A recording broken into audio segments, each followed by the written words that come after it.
هيا حبايب، هيا هيا هيا حبايب هيا. تنتظره كل صباح وتتجمع بعد سماعها صوت هذا الشيخ.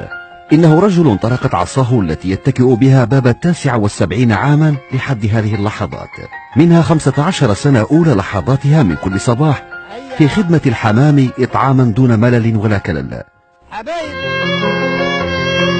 فيقول لها تعالي إلي، يحاكيها، يتحدث معها. إنها الإنسانية في صورة خارقة لحدود علاقات البشر لتتعدى حدود المألوف. حبايب هيا حبايب.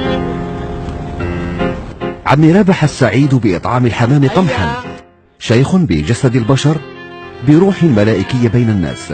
تنزل السعادة على روحه مع أجنحة الحمام لينبعث هذا الفضاء الروحي المليء بالإحسان الذي أمرنا به المولى عز وجل. هذه يعني المدة كما هنا راني مالك في 14 سنة أو 15 سنة. يوم العام 12 شهر كل صباح، غير لا كنت في البلاد كيف ما نتخلاش عليهم يوميا. صلاة الصبح بحول الله ترموت ما نتخلاش عليه، ما يروحوش غير روح أنا، كي يروح للدار يروحوا.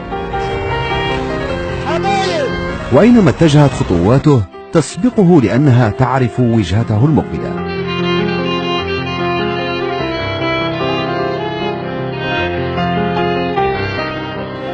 يقول الإمام الشافعي: كيف تخاف الفقر والله رازقا، فقد رزق الطير والحوت في البحر، ومن ظن بأن الرزق يأتي بقوة ما أكل العصفور شيئا مع النسر. إذا كانت الإنسانية هي أن يخدم البشر بعضهم بعضا بالخير، فإنها عندما تتعدى حدود ذلك لتخدم نوعا آخر في هذه الحياة، فأقل ما يقال على هذا الرجل بأنه إنسان ملائكي. تبارك وتعالى الهمني لها ونحب الحيوان بالكثرة، يعني نشري له القمح ونخبيه عندي في الدار بالسركة على ولادي باه ما يفيقوش به.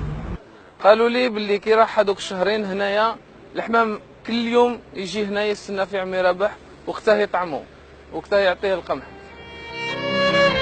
تختلف الهوايات في حياة الناس، لكن شتان بين أن تكون هوايتك لنفسك وبين أن تكون لخدمة حيوان له علاقة خاصة مع الإنسان منذ قدم، وتختلف معها المقاصد حسب القناعات وقدرة الروح على فهم هذا الوجود والموجود، لتبقى في الحياة قصص ومنها يعتبر الخلف من السلف.